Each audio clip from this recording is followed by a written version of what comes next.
Hey, I'm Elliot Seldner, one of the owners of Fair Share Farm. And I'm Emma Hendel, the other owner of Fair Share Farm. We're here in Paughtown, North Carolina, where we grow on almost 2 acres, and a lot of that is undercover. Well, starting in college, I became interested in agriculture, and so after graduation, I started apprenticing and interning and working on farms for 5 or 6 years until we started Fair Share Farm in 2014. And so we've been running the farm full-time since 2014. Myself and Emma's come on full-time probably 2017 to help run it together. My background is in education. I have a degree in social studies education at the secondary level. So I actually, after college, I taught English for a year, and then I worked with Elliot a little bit at different farms that we worked at, and then most recently I was teaching for the Winston-Salem, Forsyth County school system. I taught middle school and high school. And then in 2017 I went down to half-time because I was helping on the farm, and then the year following that I didn't go back at all and have been working here ever since. It's an old dairy farm, and when we got here, it had been sod and sort of just mowed once or twice a year, which is about the best case scenario that we were going to find for the area. Most of the open spaces in corn and soy management, and would have just taken probably a bit longer for us to have productive. So being able to come and flip sod and turn into vegetable garden space was probably best case for the area. So historically, it had been managed by a family for a couple generations, and then we took over management, and here we are about four going on 5 years later, and things are moving in the right direction for us. We actually got hooked up with the landowner through Carolina Farm Stewardship Association, and we started talking with them a season or two before we actually took out a lease of the farm. We were working for another farmer in the area at the year prior, and so we decided that in the prior year, we weren't really ready to start a business. And then we reached back out to the landowner several months later, and then we were like, okay, we really are ready now, and that's how we got started. Elliot was coming out. He would come out after he finished his job at the other farm in September, and September, October, November, you were just prepping everything to start for the next season. That's how I remember it happening. Something like that. So we grow mixed vegetables on roughly 1.5 acres. Primary enterprises for us are microgreens, lettuce, tomatoes, seasonal produce, and hand-picked garnishes. Most of our business is direct to chef, and then we have 2 strong farmers markets in Winston-Salem and the town of Davidson. So we reach a lot of local eaters via restaurant and farmers markets. So we sell our microgreens, lettuce, tomatoes, edible flowers to restaurants, and then we bring a wider variety of seasonal produce as well to our farmers markets. About 60 to 70% goes straight to restaurants, and 25–30% goes to the farmers market. We do a little bit of on-farm sales online through a digital farm stand. And we're excited because next year we're thinking about opening our doors a little bit in the summertime and doing more of a produce stand, sort of roadside stand thing.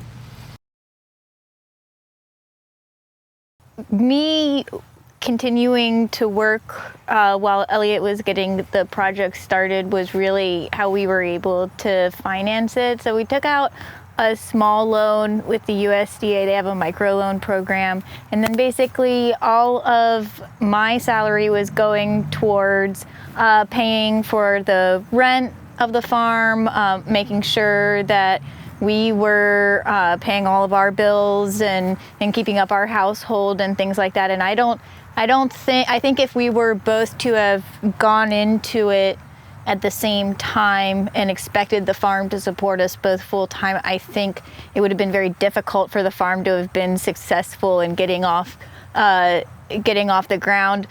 Even if we were both still full time focused on the farm, I think just the financial pressures of life would have made it too difficult to continue into the second year. And so I think myself having that off-farm income was really helpful. And then also, I think it was important you had a lot of space to figure things out on your own too. We got lucky because we timed the business really well for our market.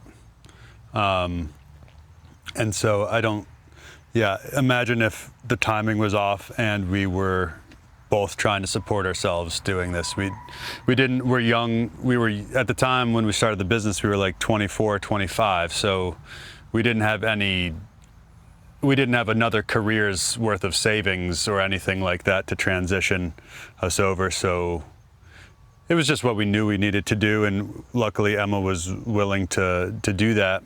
And way back when, if you recall, Emma, you weren't even sure at one point if farming was something that you wanted to be part of. And it's sort of the process of making the farm that we really felt like it was best done as a partnership. And then financially speaking, because we're now married, but we were living together then, all of the whatever profit or whatever earnings, our costs were lower because we didn't have two managers in two different households. So that was really useful for us as far as making our launch a little bit easier. I got interested in ag while I was in college. I was doing English literature, and I guess I was just sort of, to some degree, agriculture was reactionary. I was inside, I was reading and writing about stuff that people had already written and wrote about, and that was good for personal development, and I think that's helped us with marketing, and Emma's skills have helped us greatly with marketing. But on a really basic level, I was looking for a change of lifestyle. I wanted to be outdoors. Certainly didn't imagine the hard work and the hardship that come with working outside and starting a business, but that was something I felt called towards in my early 20s. Just a different change. It just seemed like the thought of being stuck in an office, etc., was not something I wanted for the rest of my life. So luckily it's worked out so far for us, and we get to be outside most of the time. We're not born and raised in Winston, and we just found that it was probably, for us it was too hard. We didn't know enough people to have that pull, that hometown pull that I think would have been really useful at the time.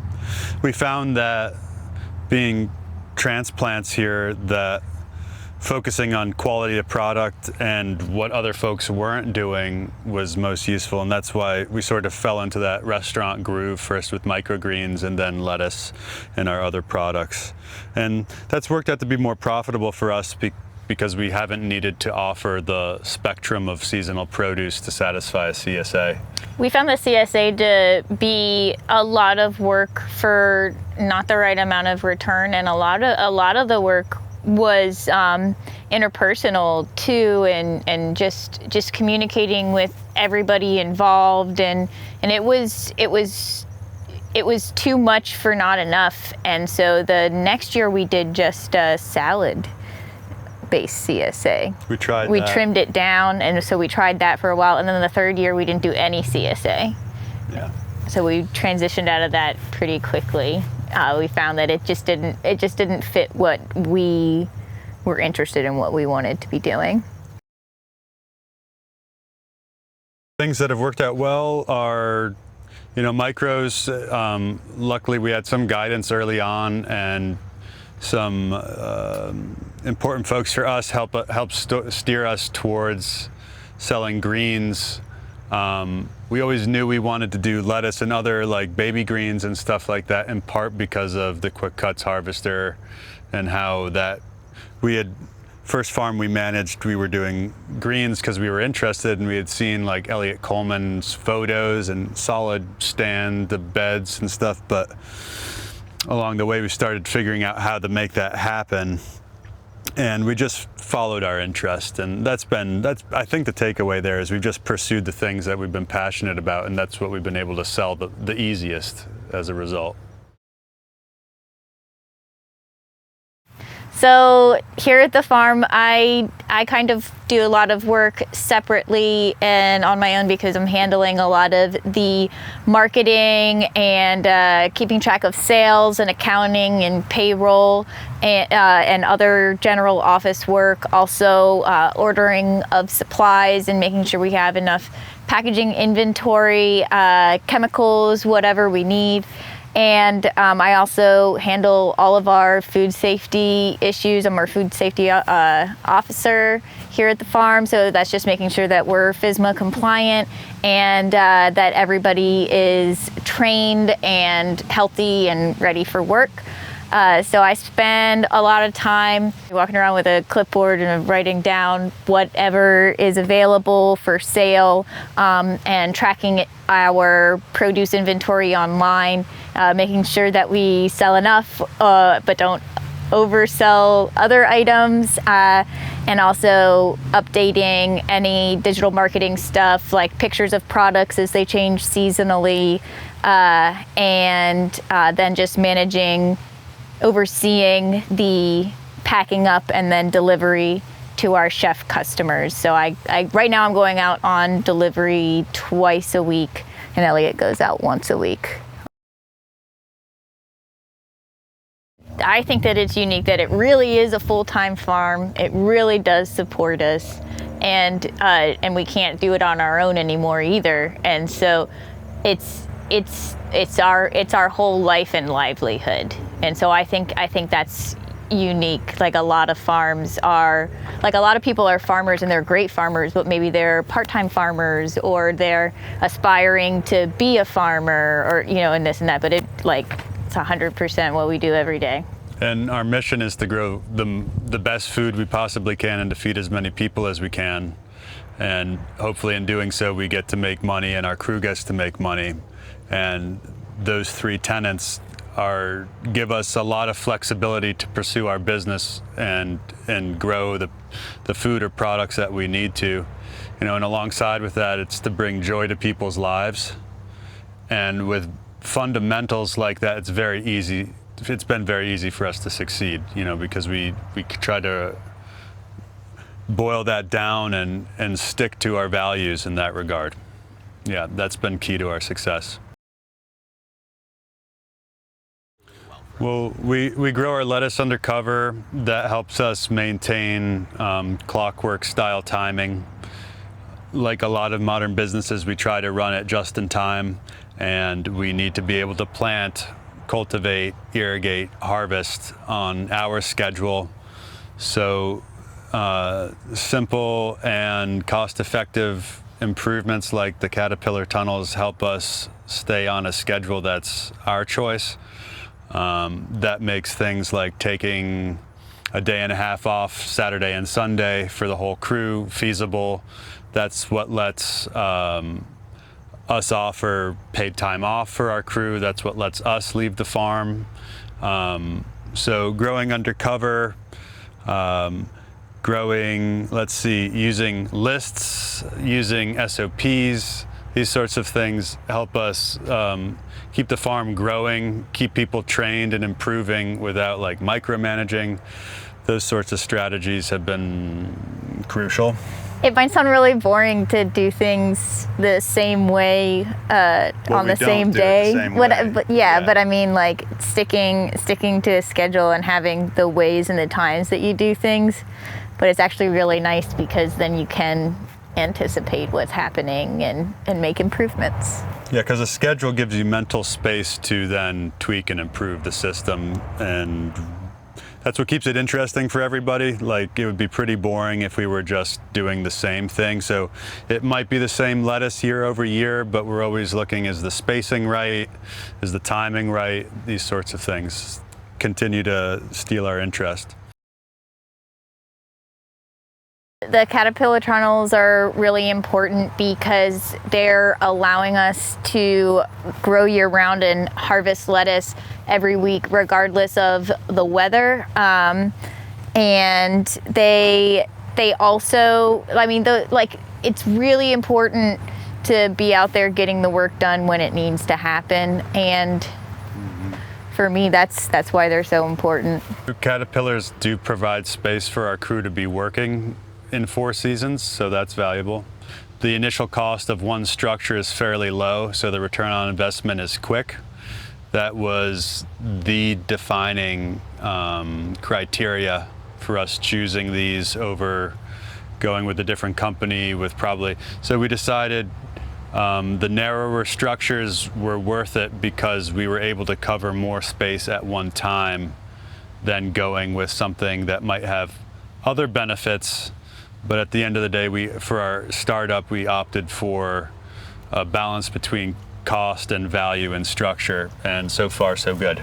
Also, it's really important. I think it's a big deal to me too, because you can put them up without using any large equipment, and they can be put up on dynamic landscapes, of which we have a lot in this area. Yeah. So that, I guess, again goes down to cost, where you can get a piece of property helping to generate income without coming in with big equipment and making it perfectly level, or needing a scissor lift to get the top bows in place, or any of those things. So it really makes the farming happen more quickly, and it's more accessible, especially if you haven't been on a major build with a larger tunnel before. Like it's a nice gateway tunnel.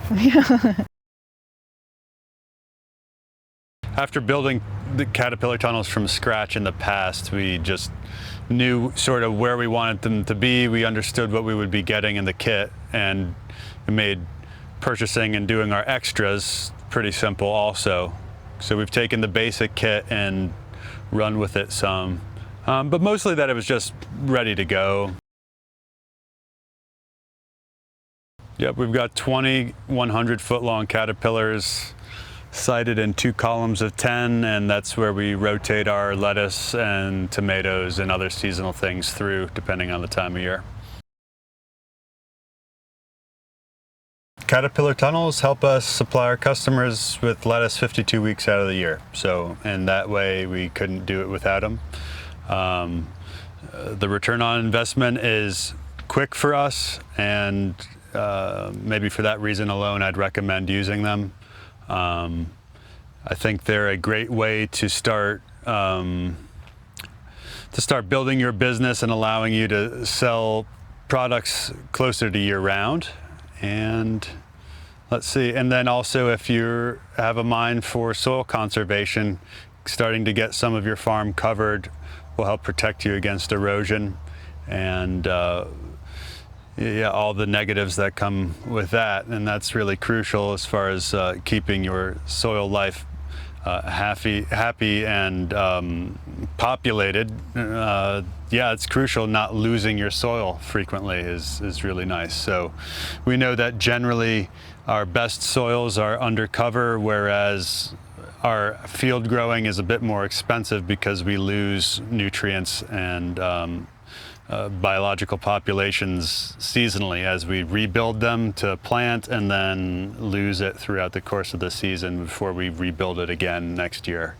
Yeah, so the caterpillar tunnels have been really worth it for us launching our business, because we've been able to schedule our planting. I can't really stress that enough. So being able to plant every week during the season where we're doing that, being able to count on having dry or mostly dry space to work in when the weather's not great is really useful.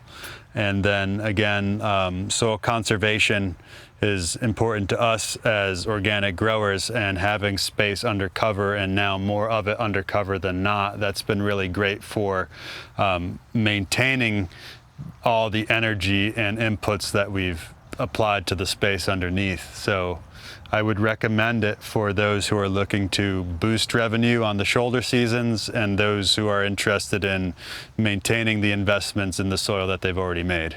We found that based on the production system that we've sort of set up around lettuce, that as soon as we sell one full crop of a tunnel, so one tunnel is a block for us, once we sell a block of lettuce, the cost of building the structure versus the revenue generated by selling one crop more than pays for the structure put up in one season. So if you take that then and say, okay, any given spot can crop lettuce 5 to 6 times per year, if that's what you wanted to do, you could then think about how profitable then the space underneath the caterpillar tunnel really becomes.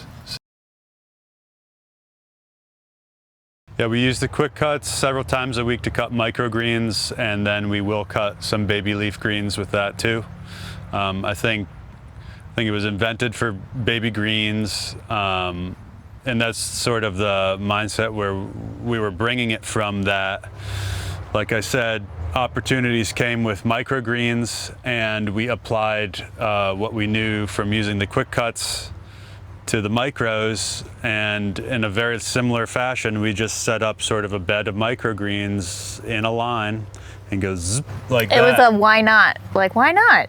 Why can't we? Yeah, I mean, we started cutting by hand, but then, you know, all the same rationale, any argument you'd applied to cutting arugula, you could apply to cutting micro arugula. So that's what we do. From a food safety perspective, it is a little bit safer because you're not having a skin to product contact. So you're just cutting directly, and there's no contamination from the human skin in that regard. I think that small scale farming is really important just because we don't have a local food system that exists in Western society the way that it used to before World War II. And I think that there's a lot to be said for keeping that money in the community that you're living in, because it's just money that is being brought into that community that is also staying and being re-spent there, as opposed to if the only source of food is from big ag and conglomerate grocery stores.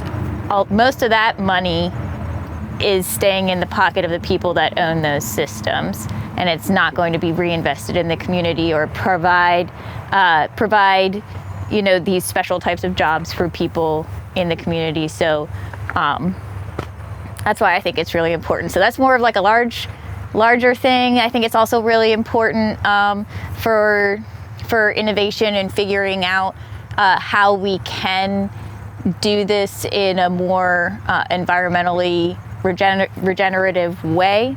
I think that if we have more small-scale farmers, the opportunity for research and improvement of these systems, it just increases with each person and each business that gets into it. Local food production is also a way to better serve our customers. Freshness is one of the few, if not the only, immediately quantifiable thing about local food. It's very hard to justify or to quantify nutritional content. It's very hard to quantify the carbon footprint of food production. But simply by being closer to our sales and closer to our customers and taking the time from harvest to sale and shrinking that, we know that we're getting a better quality product to our customer. It's hard for us to quantify a lot of these big picture issues, but again, freshness is there. If I'm picking today and selling tomorrow, then I'm providing really good customer service that way. So, and the more land like this, which is very close in proximity to these larger markets, the more land like this that can stay open and available for now and future generations of people to farm. I think that's very important, because if you look all around this area, almost all of the open agricultural space is going to be subdivisions over the next decade. And a lot of farmland has already been lost, and that has major impacts on the local ecosystem, erosion, which is a big issue in this part of the country. And so I think there's just a lot of importance that can be placed on the small farmer in that regard. Know your market. Find products that nobody else is doing or doing well. Make a plan and do your accounting. Kind of that's simple, but getting back to the early part of the conversation, when Emma came on board, and about year and a half in, when we finally rebuilt the farm and made it manageable for 2 people. And by manageable for 2 people, finally made it and geared it so 2 people could run it.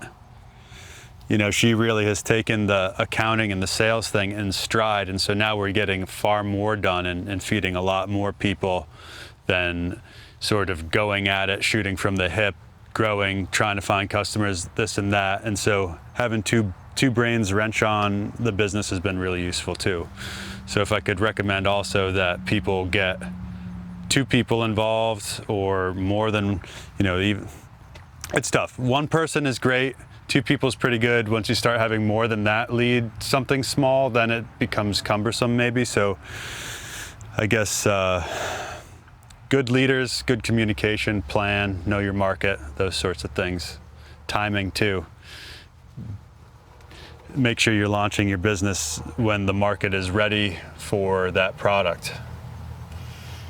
I would say if you're just starting out, that just keep in mind that you're probably moving at an unsustainable pace, and so figuring out how to change that as soon as you can is really important. And then remembering that there'll always be more work tomorrow, and it's okay to stop today if you need to. Yeah, like JM's idea of superimpose restrictions and then work within them. That does start to free up your mental space and give you better use of your time. Take time to plan for the big picture, and then plan every day. We put in about an hour before the crew comes in, preparing the day and making sure that we have a full day's work. So that's, just making sure that you value your time, your crew's time, and use it to the fullest, or otherwise just cut off and take a break. But you might as well be productive if you're going to work. So I like working from home, and so I find that to be very enjoyable. I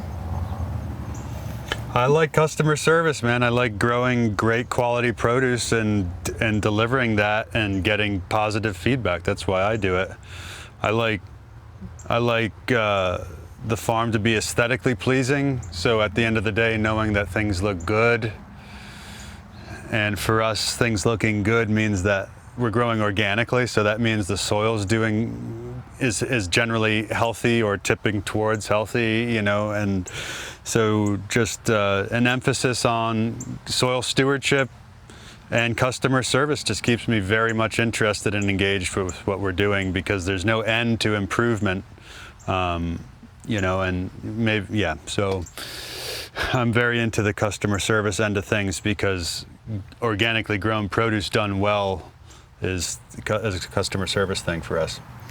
We both enjoy walking around the property and talking about what's next, and enjoying what we've done and created, and so that's really great too.